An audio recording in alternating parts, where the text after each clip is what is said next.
When you're searching for the next opportunity, you occasionally will run into opposing forces or opposite pressure movements. And obviously, the majority of your patterns or your indicator lines will tell you that the price is going in one particular direction. The influence that indicators have on situations is oftentimes an interpretation of how you read them. But, excuse me. But again, once you recognize how they function the majority of the time, you will also be able to understand even situations that appear to be in conflict. In this particular example, I am in RGLS, and this is May 4th, 2017, as you can see from the data window on the right. And what we have here is we have a triple down touch and trend in the trend chart. Green is down touching blue, red is down, and gray are down touching zero. You have a power red that's down touching the green line, which is a pretty strong indication. Zero is right close to it as well, so it's kind of like bouncing into both of those at the same time. In the swing chart, you have both Zion and pink underneath the zero and the red and green line. There is a separation between the two lines that's pretty strong, but other than that, there's no, great significance there. In the trend chart, you have a red spike. Zip red is down, and zip red is down under 50, zip yellow is down and above 50.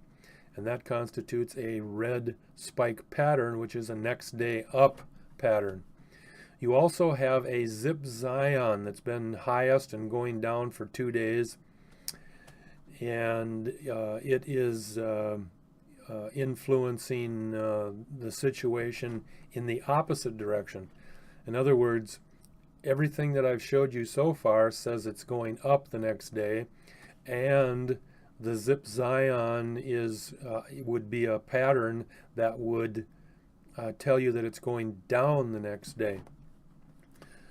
The other, you may not notice it as much in the zip Zion, zip pink relationship, but you're likely to notice it more so in the price green and price red spread difference between the two lines. They'll usually travel together a little bit more. Price green in this case is 75 and red is 53. And that spread difference will cause reactions as well. It's like pulling on a rubber band and all of a sudden it pops. It's not set in concrete. The biggest factor that you should recognize here is the 100 moving average going through this situation. And when that happens, there is an influence that prevents the price from moving. If it's above, it prevents it from going below. If it's below, it wants to stop it from going up above.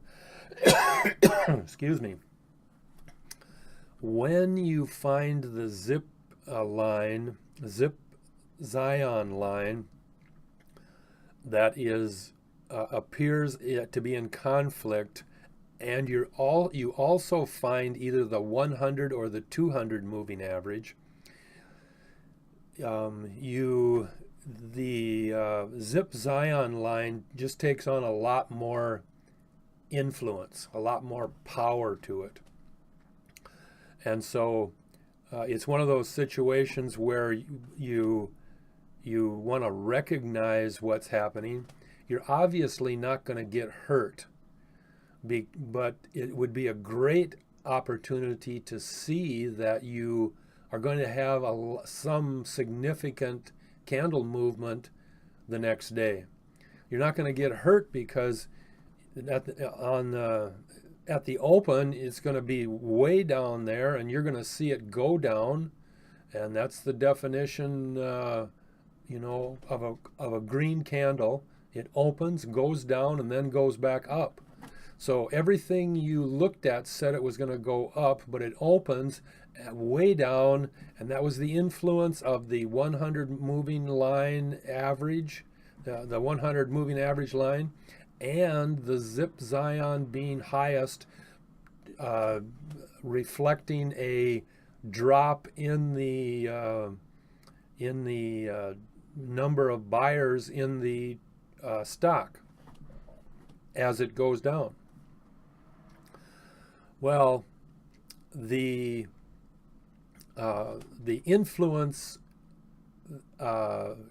Zip Zion's influence to gap down before you get a big red candle the next day is connected with that 100 moving average line or the 200 moving average line. So when you see the pricing going through those lines, be conscious of what's happening, because there's a good opportunity that you might identify some significant price movement within the next day or two.